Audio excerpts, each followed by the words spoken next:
COVID-19 is making us all learn a lot of things we didn't know before. We're learning about epidemiology, we're learning about diagnostics, we're learning about drug treatments, and we're really anxious to see progress on these things. And perhaps most important of all is getting a vaccine, because it's the vaccine that will allow us all to go back to normal. Vaccines are a revolutionary technology.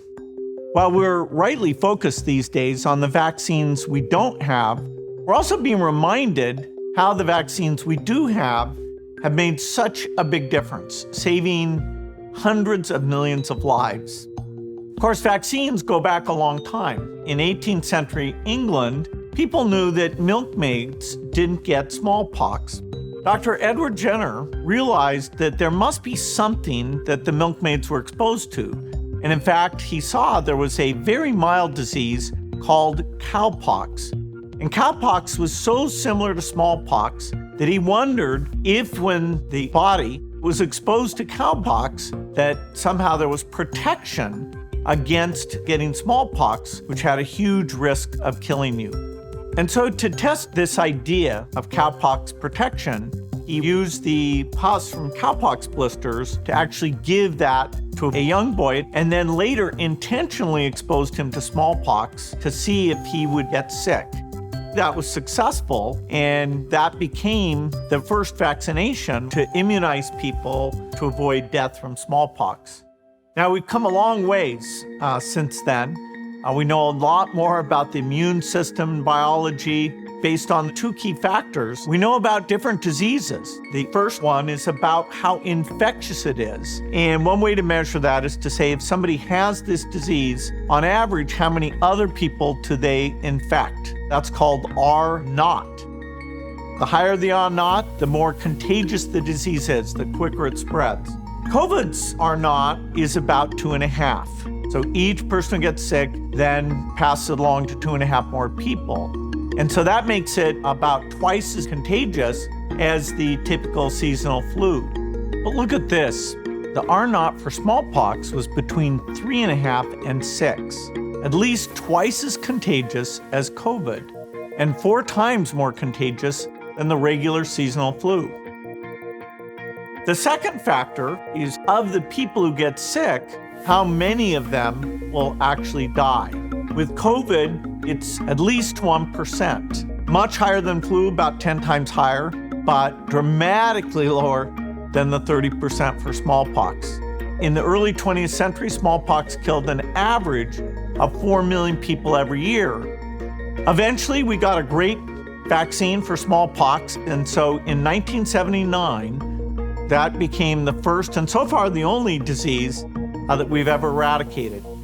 Now, the smallpox vaccine is not the only one where we've had a dramatic effect. Let's look at measles. 60 years ago, it was killing between 2 and 6 million every year. We don't have detailed data for the whole world back then, but in the United States, the infection rate was around 300 Americans per 100,000. It was in 1963 that John Enders created this measles vaccine. And we can see that the infections and deaths plummeted very quickly. And since the introduction of that vaccine, we've reduced measles infection by more than 99% in the US.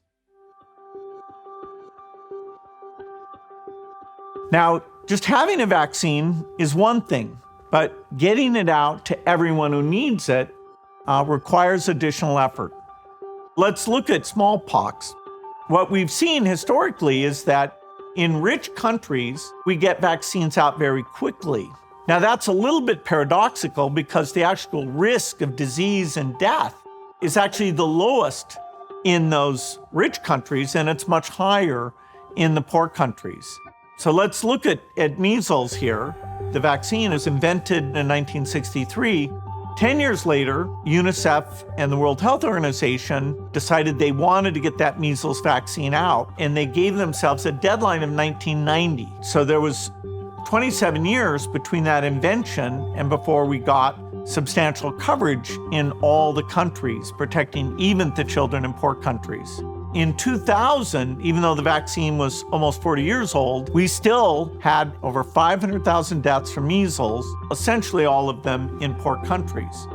But 2000 was an important year. That was the creation of Gavi, the Vaccine Alliance.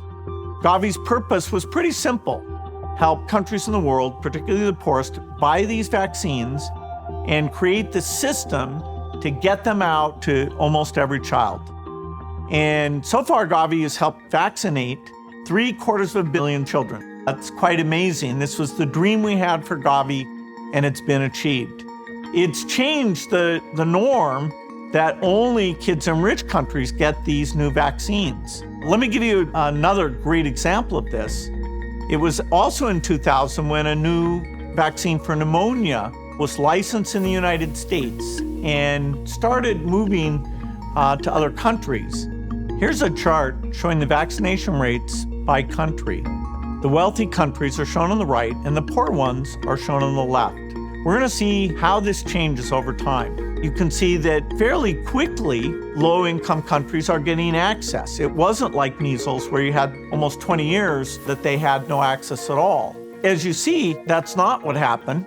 Simply because Gavi existed, virtually every country in the world offers this to the kids who need the most as fast as we can. The next disease Gavi will help us with is COVID-19. First, of course, the research community needs to develop a safe and effective vaccine. I'm confident that will happen because we have a lot of different groups taking different approaches.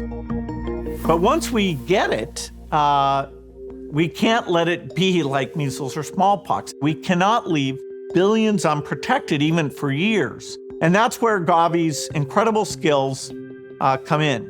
It can make sure to procure the COVID vaccine, getting a very, very low price, and figure out the logistics of getting billions of doses out very quickly. When this pandemic is over, we will have learned a lot of lessons, and we will have gained an appreciation for how we need to invest to stop these infectious diseases.